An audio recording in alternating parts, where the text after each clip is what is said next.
So we were talking about, hedges and the kinds of claims that one can make in thesis writing or research writing. Valia, I've got your answer. Yeah, it is about, softening your claims. It hedges basically show that you don't want to present or assert a claim. Okay, yes, it is about reducing the statement also. When you are not sure, you don't want to take the responsibility, or in a speech it's kind of a hesitant speech also, right? For instance, if you can take out your books and you're seeing the same on the screen also on page 128, there are different kind of claims, and how can you make those claims, or how can you teach your students to make your claims? Okay, for instance, assertive means when you're definite about what you're saying or what you're stating, right? So the results of the current study do not support this conclusion. Okay, so you have not, reduced the statement in any way. Do not support. You are just categorical about it, that the results do not support this conclusion, right? Now, in tentative claims, you might be using hedges. For instance, the finding above seem to reveal dual character. It is possible, however, that the learner's behavior in the class context was influenced by. Now, see, it seems so. That means it is what you assume or you are seeing, and maybe you are giving the other person a space not to accept it. Okay, but in assertive claims, you do not give anything any space, or anyone any space to think otherwise. You are presenting something that you are very sure about as far as the results are concerned. Okay, while in the tentative one, these are hedges as far as writing is concerned. In a speech, we call them as hesitant speech markers. So the findings seem to reveal, that is, you're not sure about it, and it is possible, that is, it might be something else also.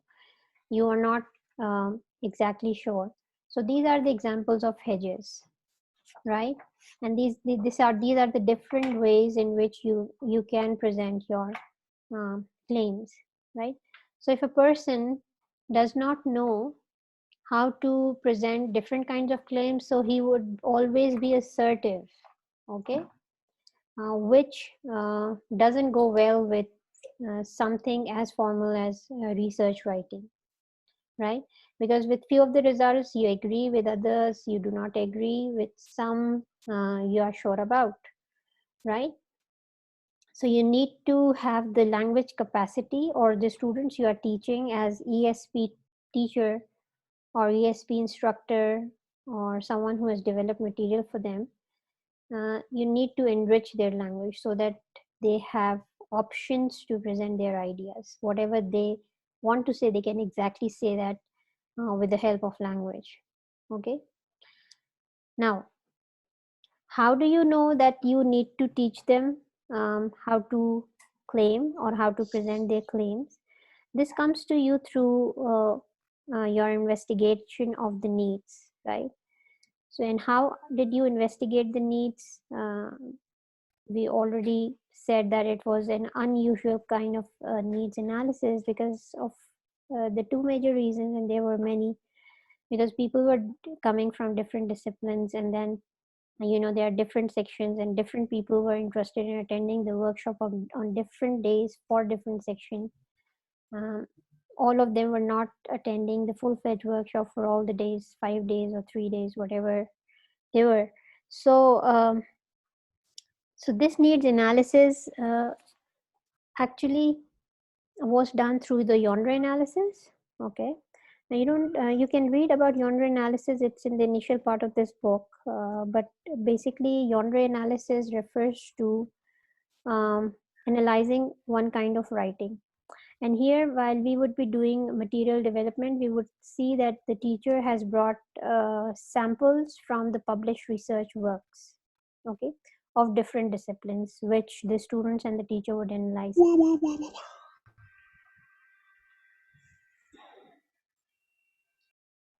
Fez, please mute yourself. Okay, so now how do you find out that you need to work with the students in the area of presentation of result? This is through the genre analysis and what might be the areas of difficulty in this particular chapter, right? This needs analysis can be through the text analysis also, because your target audience is not fixed, right? You're going to teach, you're going to the university to teach them English for thesis writing, but you're not sure which students might be coming, right? So you are just doing the text analysis in order to find out the difficult areas. Okay, you may get the samples from them if the university helps you, and if it is your requirement, you can do the genre analysis. But also, if you have access to those students before the conduction of the workshop, you can always conduct a short ethnographic inquiry in the academic discourse community, in their local context. So you can always go, and if the students have registered for the workshop, you can always ask them their areas of difficulty, and through that, for this specific section, this has come to us after the genre analysis and the text analysis that was conducted by people who were about to arrange this workshop, basically. Okay, now I would like you to turn to page number 129, and we can look here to 8.3. Okay, here. Now here.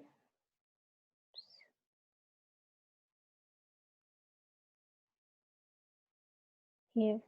Okay, this is how you are going to collect. These are some of the questions, how can you do your needs analysis as far as conducting short ethnographic inquiry with these people. And just hold on.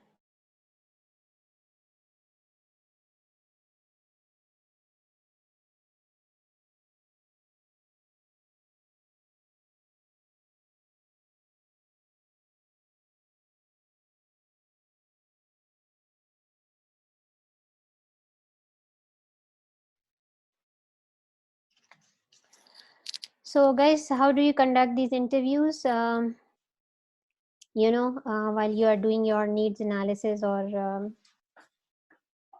ethnographic inquiry, short ethnographic inquiry. So in this interview, I would like to ask some questions about your students writing thesis. I'm interested in difficulties you may perceive in the writing of the discussions of results section in particular. So what we find out here is that interviews are just not conducted from the students, right? You can also ask the supervisors, you can also ask the external examiner the thesis that they have already received, or the problems that their students or supervisees tell them about the sections that they feel difficulty in. Okay, can you tell me about any difficulty you have noticed in the writing of the discussion of results section of the students you supervise? Okay, I would like to ask about some specific type of possible difficulties, right? Now, if it becomes easier for people to answer your interview questions if you give them options, if you give them ideas, if you brainstorm them, so it becomes easier for them, right? Otherwise, thinking about, because they come across so many theses every day and they are supervising so many people, so some are good students, some are average students, so um, you're not really sure that they would remember everything while you are conducting their interview. So it's a good idea to give them certain clues through your own experience also, maybe of designing such material. So in the interview, your participants can be given such options as: how have you noticed difficulties in understanding the function of the discussion of results, selecting content, organizing content, showing appropriate stance, how writer positions themselves, or they have problems in grammar and word choices, you know, Which of these possible areas do you think are the most important? And finally, I would like to ask you about writing of name of one student. What, if any, do you see as this student's main problem? Could you show me samples of those problems in the student's writing? So this is all about while you're collecting data to for needs analysis. Okay, so there are ways of doing the needs analysis. You can do the yonder analysis, you can do the text analysis, you can go collect the samples of the students who would be attending the workshops, you can go to the supervisors, you can go to the external examiners and just take short and quick interviews. Okay, so as to get a little knowledge about the difficult areas. Basically, what is your problem? Your problem is the time constraint, and the same problem is shared by the student also. So you want to design material for the workshop that should be of the maximum benefit to the student. Okay, they should learn uh, the most in the shortest time. So that has to be the aim of what you would be doing in the workshop. Now let's come to the final thing and the most important work and the task that you are supposed to do actually as ESP instructor, right? So as we know that it is a 5-part workshop series, right? And it covers all the parts of the thesis. But again, it is, you cannot make it compulsory for all the students to attend all the days.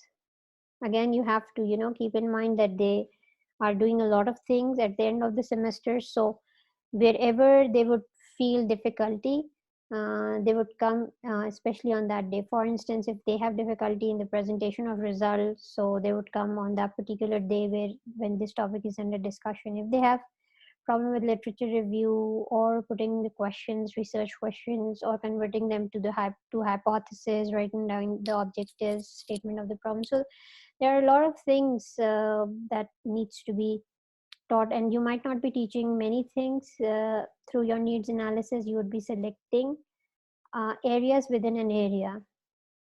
Okay, so here what we are seeing is it's a 5-part workshop that is designed, and students are given options. Now what does the teacher do here is the teacher brings the samples of well written theses that are already evaluated and got higher scores also. So those are brought to the class by the teacher, and these are given to the students, and the students are divided into pairs and groups, and then they work to analyze the selected text samples for the moves. Okay, now what are these moves? Moves are dividing one section into many. For instance, if it is introduction, what would be the parts of introduction and how it would be written point by point, or divided, how it would be written in sections, and how then that would be looked together.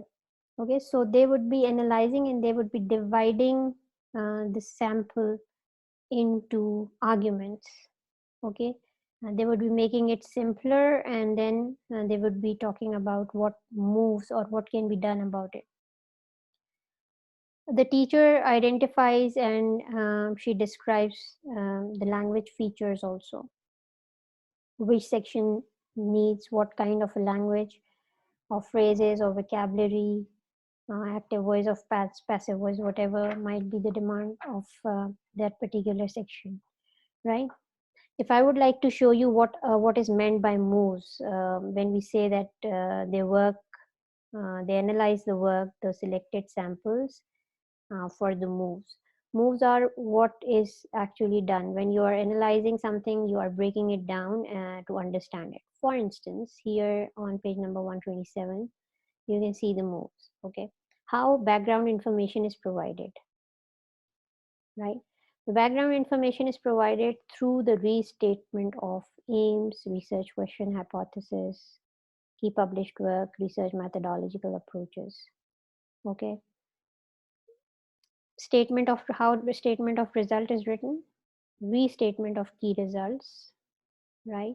And then once the key results are presented, the same are expanded, that is same are explained. So these are the moves and some moves, right? So the teacher brings to the class some good samples, and then the students and the teacher together analyze it for the moves also. And then it is the teacher who identifies and describes the different linguistic features. Now, if we look at page number 130, so here it is, different workshops, how these are designed, what kind of material you would be bringing to the class or designing. Okay, so it is less of developing the material, it is more about designing the workshop series and material. You would be designing the material that is much of the material related to thesis writing, English and thesis writing, depends on what kind of samples do you gather. Okay. One thing you again need to keep in mind that you are getting students in the class from various disciplines. So you would be bringing samples from different published papers, just not one discipline. Okay. In order to, explain it to them, and they would feel that something useful is being taught to them if something of their discipline is also brought in the class. Okay. And it would be easier for them to understand it and to analyze as well, right? So what are the 5 parts of the workshop? This is the outline of the content, and then you can put a lot of things within these contents. Now, workshop 1, this is the first of a 2-part weekend workshop to introduce students to the various chapters and sections of the thesis, including abstract, introduction, and literature review. The workshop will provide you with opportunities to interact orally in both small groups and as a plenary group. Sample extracts from excellent theses will be used to illustrate the material that is presented. I've already told you that the teacher would bring samples from the best written works which are already evaluated and given higher scores. Now, after covering the introduction, literature review, the third thing is thesis methodology, presentation, discussion of results, and the conclusion. Then scope of review, researching, preparing to write the reviews, organizing, structuring material. This is about the literature review, right? This is about day 1 and day 2, or workshop 1 and workshop 2 are about the organization of the thesis. Once you know about the organization of the thesis, which I assume most of you know by now, the thesis has basically 5 chapters. Okay, so you can give 2 days to the workshop, and as you're already told in the beginning by the university authorities that the workshop is being designed for students who are doing the thesis for the first time. So of course you cannot just start with the linguistic features of writing a thesis. You need to tell them the organization and different sections of the thesis, right? How can they organize the thesis, and then you have to pick each and every section, or the sections where the students might be feeling certain difficulties, right? You cannot just assume that the students would know the sections already. They should, of course. They are the final year students or final semester students. Chances are that they would know, but you need to check. So you would be giving 2 days to the organization of the thesis, and then for the literature review, they would be using sample material. They would be presenting their critique also. They would see how this sample material has been organized, how citation is done, the in-text citation here, and the out text, how our different claims and arguments are built. Okay. So section 4, from thesis to article. This is a little, fourth workshop is a little advanced when the thesis is already with the students and the students are interested to write down an article based on their thesis, right? So the workshop looks at choosing the important sections from their thesis, coming up with a topic and the focus, the language of the article, because articles are shorter, theses are longer. So what kind of language can be used in order to present the argument cogently and quickly, and choosing appropriate journal. This is about advanced kind of uh, teaching and learning of thesis writing, because this goes beyond writing. While the manuscript is prepared, then only you can choose the appropriate journal. And then you can bring in examples also. What is the publication process? How does it go for the review? How do you submit it and all that? Okay, so this is something beyond the writing. The writing ends up here, but you are um, actually telling them a part of thesis, but not the writing part. Okay, it's beyond writing, the publication, and how do you submit it, and how does it go to the reviewers, and how then you make certain corrections. And then the general kind of a day when the students can share their topics, and you can actually correct how to put the topics right, how to give a title, or how to form a title from the topic. You can talk about the research gap, how do you frame the questions or anything. So this is just one of the outlines. You do not have necessarily have to follow this outline, because your need analysis would give you different results, and then your focus might be different. The time limitations might be varied, okay, from what we can see here, right? So other than that, this is how, basically this is the basic part of how do you develop the material.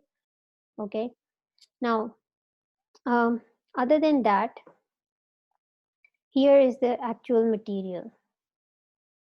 Okay, what you are teaching them, right? So here, a review of non-research literature that summarizes, synthesizes background and contextual information. So what skills you are teaching, you are supposed to teach here, and then you will develop the material accordingly. Or you're going to take the material to the classrooms and tell them to summarize it. Okay.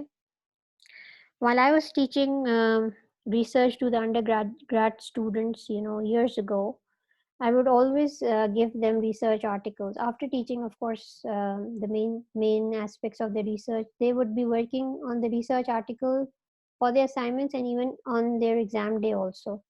So they would be summarizing the results. They would be taking out the data. They would be discussing the literature review. They would be critically analyzing those articles. So it would greatly help them in writing down their own thesis as well. So these are the skills that you need to teach them: summarizing and synthesizing of the result. They need to find out the theoretical perspective in the samples that is given to them, and they need to look at the literature review critically, producing a critique.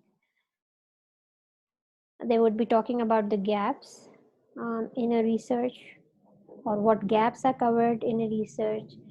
They'll be talking about the design and execution of their own ideas also, or of their own research that they are about to write down.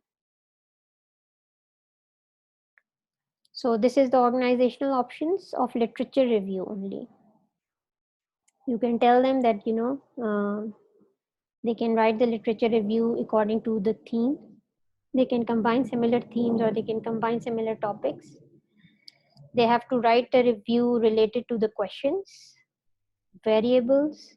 They can write down the review chronologically, date-wise presentation of the works, related works, or combination of these options. So you're just giving them options, but whatever options you are giving them, for instance, if you are giving them um, the organizational idea that they can write their literature review combining similar themes, okay, then you must be taking some kind of a sample of a literature review or an already written thesis where literature review is based on similar themes or similar topics, right? And if you tell them that the works in a literature review should be presented in chronological order, then you should take an example related to this. Okay. Other than that, if we talk about moves and sub moves, establish some aspect of the knowledge territory relevant to your research. It's about the literature review. A presentation of knowledge claims and statement about theories, beliefs, constructs, and definition, and a statement about the centrality, importance, or significance of the thematic or theme or topic, right? All of this.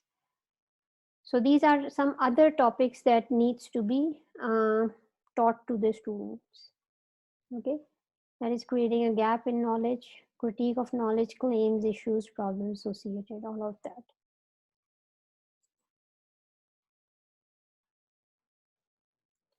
Now, as I told you that whatever you would be saying, um, you would be taking an example and completely referring it to it. One thing I would like to tell you that this does not seem to be following APA here if we are looking at in-text citation, but now as scholars of ESP, this isn't our concern right now. Of course, when you would be developing some material for teaching of English for thesis writing, you would be following um, this citation style, I mean the APA. Okay, now this is an example which is taken from a thesis. Okay, how are you presenting a claim, and then we would see how do you present an evidence, and then we would see how do you present an evidence and a claim together, right? Now this is taken fortunately from a thesis of linguistics. Okay, something related to sociolinguistics where they are studying willingness to communicate scale. One measure, a willingness to communicate scale, developed by McCroskey and Richmond, attempted to assess a personality-based trait like predisposition, which is relatively consistent across a variety of communication, context, and any types of receivers. So this is a claim. One measure. This attempted to assess. Okay. So this is a measure that assesses a personality based trait, which is predisposition. Okay, now how do you give an evidence to it? The scale was intended to measure the extent to which a person was willing to communicate, and it included items related to 4 communication contexts: public speaking, talking at meetings, talking in small groups, and talking in diets, with 3 types of receivers: strangers, acquaintances, and friends, right? So whatever claims you are presenting, you have actually tested them or someone else has tested them, because these are the samples that the teacher has brought in the class, right? Now this is claim with evidence. Results of studies using the willingness to communicate scale, this is how you refer, suggested that an individual willing to communicate in one context with one receiver type was highly correlated with willingness to communicate in other contexts and with other receiver types, right? Now, this is the claim, results of studies. The results claim that. And then this is the claim. Okay, this is suggestion and not a very assertive kind of a claim. And then this is the evidence that is found out after the research, right? So meaning to say is that whatever you tell your students, or whatever you are teaching your students, any of the moves or the sub moves, you should be with an example. And this is how text analysis of a section of a thesis or a research article is done, right?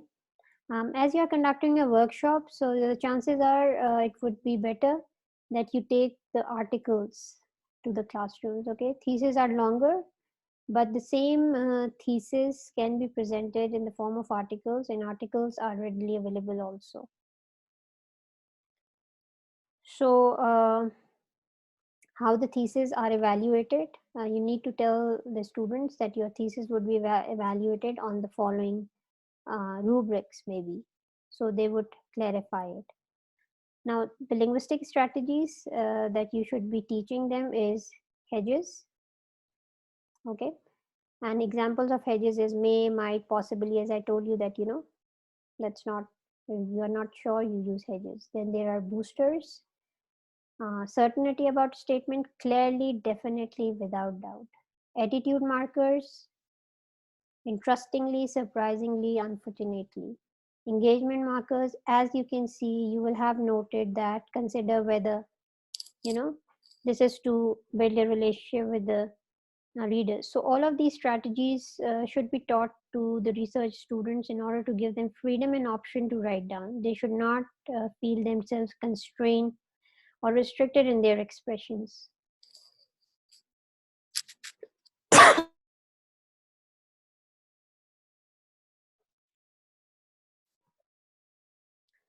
And then these are some kinds of, technical questions. Should I refer to methodology, literature?